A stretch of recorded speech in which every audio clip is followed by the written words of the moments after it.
আমরা মানুষগুলো জীবনে চলার পথে কোনো না কোনো একটা সময় খারাপ একটা সময় ফেস করি। প্রতিটা মানুষকেই করতে হয় যে কোনো কারণে, যে কোনো বিষয় হতে পারে সেটা। সেই গল্পগুলো আমি যাব, আগে আমি আমার অতিথির কাছে আগে যাই। আমার আজকের অতিথি ডাক্তার সাবরিনা মিষ্টি। জি না, তোমার ডাক্তার মিষ্টি। জি ছোটবেলাটা আমরা কিন্তু শৈশবে সবাই ফিরে যেতে চাই। সবাই শৈশবে ফিরে যেতে চায়, কারণ শৈশবের দিনগুলো তাদের অনেক রঙিন থাকে। হ্যাঁ, অনেক আনন্দ থাকে, অনেক ফ্রেন্ডসরা থাকে, অনেক স্মৃতি থাকে মজার মজার।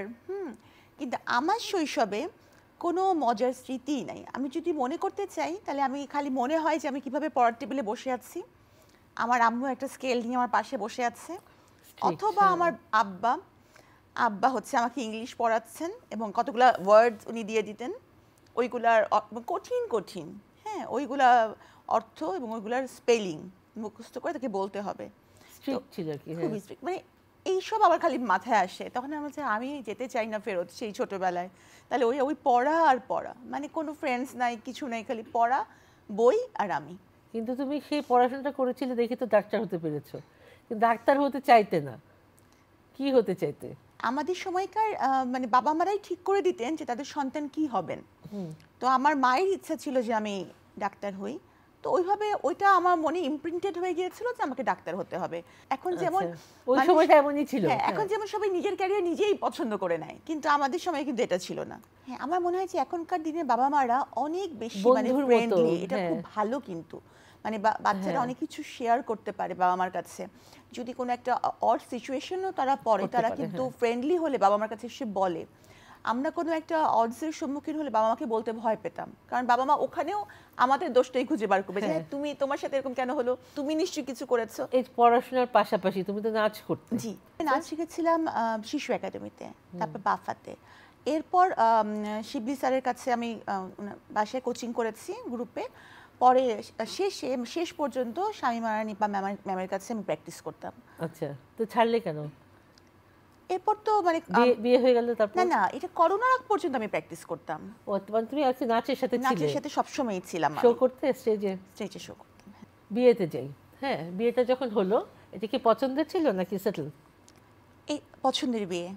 আচ্ছা, তো তোমার হাজবেন্ড কি কি করেন? উনি ইভেন্ট ম্যানেজমেন্টের বিজনেস করতেন। যেই ঘটনার জন্য কারাগারে গিয়েছিলেন তখন করোনায় কিন্তু মানুষ মারা যাচ্ছিল। হ্যাঁ, মানুষ মানে আমাদের অনেক রিলেটিভ মারা গিয়েছে, আমাদের জন্য যে কি কষ্ট ছিল সেটা। হ্যাঁ, প্রচন্ড। তো এই যে এতগুলো মানুষ মারা গেল, সেই করোনার সার্টিফিকেটটা নিয়েই তো লাগলো, তাই তো? তো এইটাতে তুমি এগ্রি করেছিলে কেন, বা তুমি কি জানতে বিষয়টা নাকি তোমাকে জানানোই হয়নি? আমার স্বামী পারমিশন নিয়েছিলেন, উনি বুথ বানাবেন, কারণ উনি তো শুধু ইভেন্ট ম্যানেজমেন্ট মানে করতেন।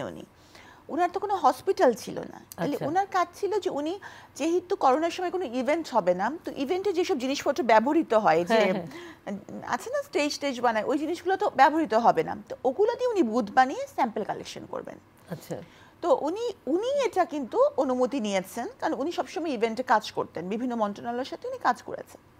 তো বুথ বানিয়ে শুধু স্যাম্পলটা কালেকশন করবেন, ডায়াগনোসিস করার জন্য, এবং সেটা সরকারিতে পাঠিয়ে দেবেন। তো এইখানে যে কোনো কিছু থাকতে পারে বা সার্টিফিকেট দেওয়ার তো ওনার কোনো প্রশ্নই উঠে না, উনি কিভাবে সার্টিফিকেট দেবেন? ওনার তো কোনো মেশিনও নাই, ওনার কোনো হাসপাতালও নাই। তো এই ব্যাপারটুকু আমি জানতাম যে উনি কালেকশন করবেন। তো এই জন্য আমি এমনিতেও আমি এটা বলছিলাম যে তুমি এই ব্যাপারটা কম বুঝো, তুমি তো এগুলো কিছু বুঝবেই না।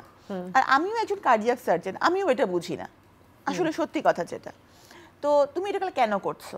কিন্তু থাকে না যে স্বামীদের কাছে কিন্তু ওয়াইফ যত বড়ই হোক না কেন, ওয়াইফের কথা পাত্তা দেওয়াটা তারা খুব একটা তার ইগোতে বাজে, মনে করে ওর কথা কি শুনবো, আমি দেখিয়ে দেবো কিছু করে।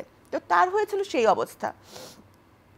তো আমি তাকে যে মানা করবো, কিন্তু অতটা এভাবে মানা করতে পারি নাই, কারণ সে বলছে আমি তো একটা ভালো কাজ করছি, কারণ তখন কিন্তু করোনা নিয়ে কেউই কাজ করছিল না।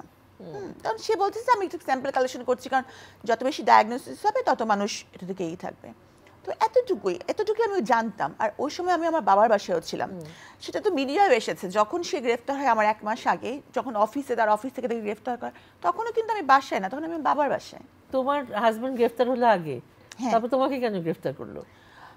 এ কথাটা চাউর হয়ে গেল যে আমি চেয়ারম্যান।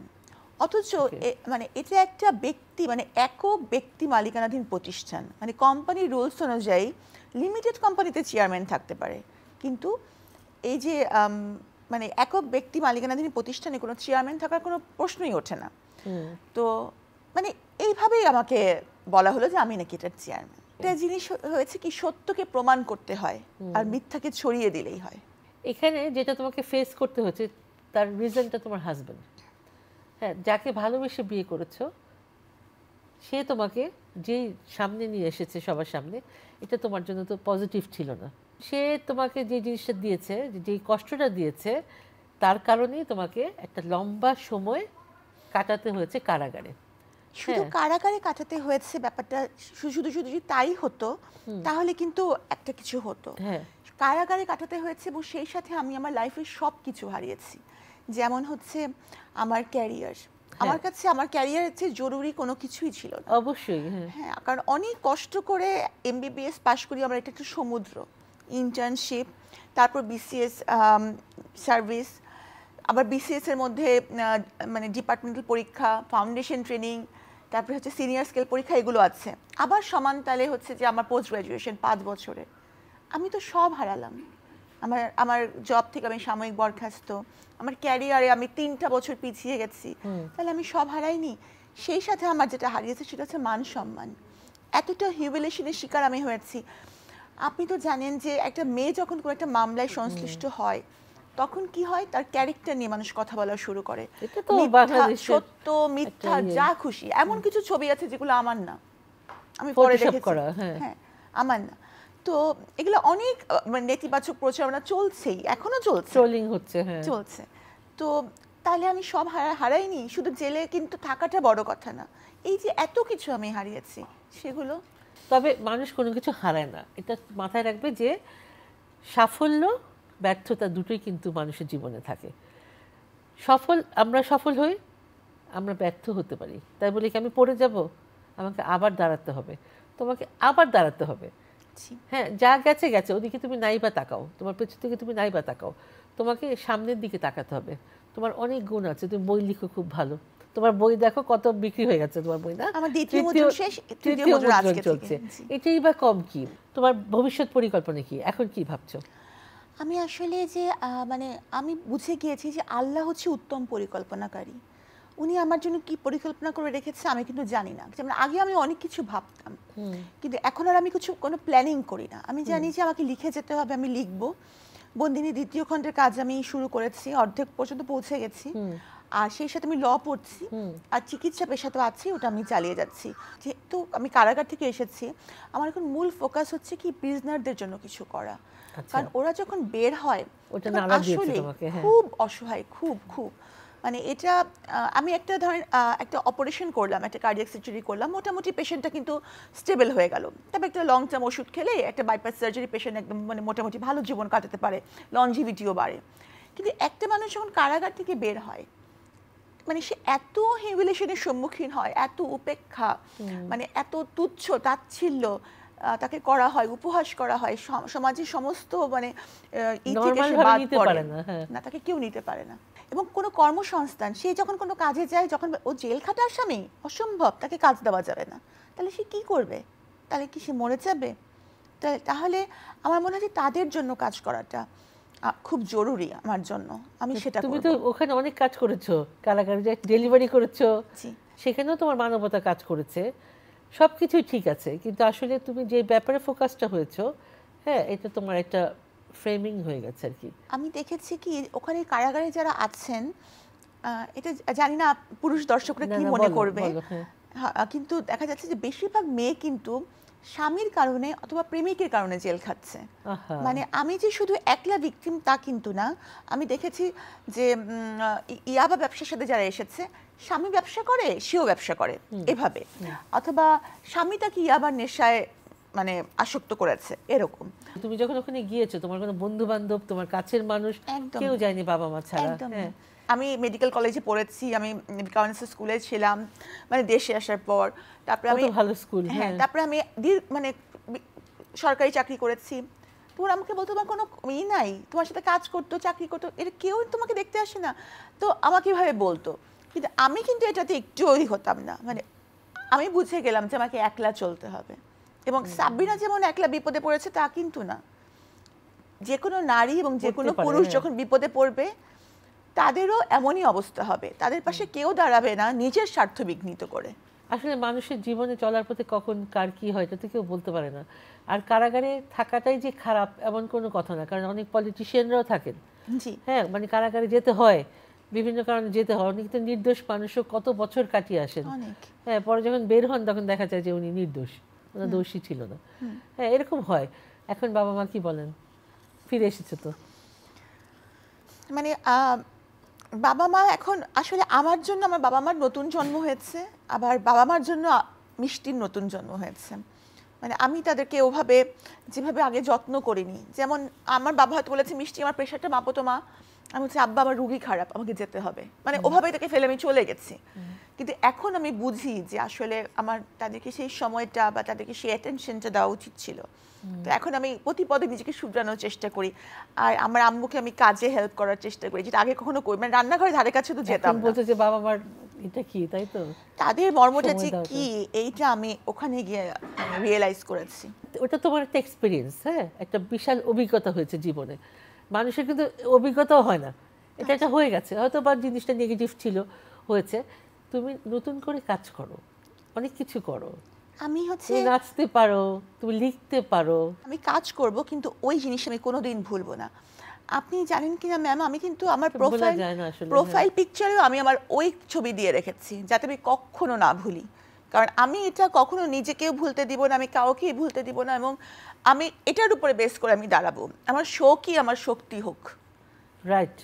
আমার শোক আমি এটা ভুলে, অনেকে আছে যে কারাগারে গিয়েছে, অনেক মানুষই কিন্তু কারাগারে গিয়েছে, তারা এটা নিজে অন্যদের কাছে এবং নিজের কাছে গোপন করে, হ্যাঁ, প্রকাশ করে না যে আমি কারাগারে গিয়েছি। তুমি তো ওপেন বলেছো, আমি কারাগারে গিয়েছি এবং এই শোকই আমার শক্তি হবে। হ্যাঁ, এটা নিয়ে আসলে লজ্জা পাওয়ারও কিছু নেই। হ্যাঁ, এটা নিয়ে এটা কষ্ট লাগে, কিন্তু কষ্টটাকে ওভারকাম করতে হবে। হ্যাঁ, এখন আমরা একটা নতুন সাবিনাকে দেখতে চাই, নতুন সাবিনাকে। ঠিক আছে, সবার যারা ছোট আছেন, যারা বিয়ে করবেন, তাদের সবার ক্ষেত্রে আমি এটাই সবাইকে বলতে চাই যে তারা যখন একটা সিদ্ধান্ত নেবেন, কারণ বিয়ে হচ্ছে একসাথে চলা। আজকে আমি বিয়ে করে একটা চমক দেখালাম যে আমি তাকে বিয়ে করেছি, কিন্তু আর কয়েকদিন পরে আর সম্পর্কটা আমি ভালোবাসার সম্পর্কটা ধরে রাখতে পারলাম না। অনেকে কিন্তু মানে লোক দেখানোর জন্য একই ছাদের নিচে বসবাস করে, অনেকে ভালোবাসাটা থাকে না।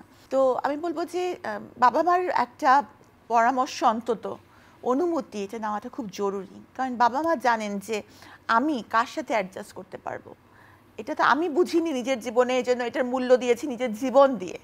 কাজে আপনারা যাতে আপনাদের সাথে এরকম না হয়। তোমার শাড়িটা খুব সুন্দর, এটা আমার ডিজাইন করা, সেটা আমি বুঝতে পেরেছি। হ্যাঁ, এবং কালার কম্বিনেশন খুব সুন্দর। দেখো তুমি কত কিছু জানো, তোমরা অনেক কিছু জানো, তুমি অনেক কিছু করতে পারবে। আমাদের দোয়া থাকলো চ্যানেলের পক্ষ থেকে, তোমাকে অনেক ধন্যবাদ। এবং আজকে থেকে ঠিক 10 বছর পর যদি আমরা বসি, ইনশাআল্লাহ আমরা কিন্তু অনেক মজার মজার গল্প করব, এবং তোমাকে এভাবেই দেখতে চাই।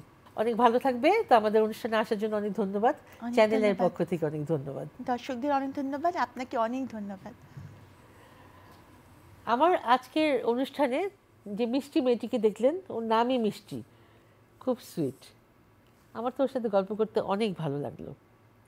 আপনাদের কেমন লাগলো আমাদের আজকের অনুষ্ঠান? যদি ভালো লেগে থাকে, আমি ভাববো আমরা সার্থক। ভালো থাকবেন, অনেক ভালো থাকবেন, মিষ্টির জন্য দোয়া করবেন। সেই পর্যন্ত খোদা হাফেজ। চলে আসবো এই দিন, এই মুহূর্তে।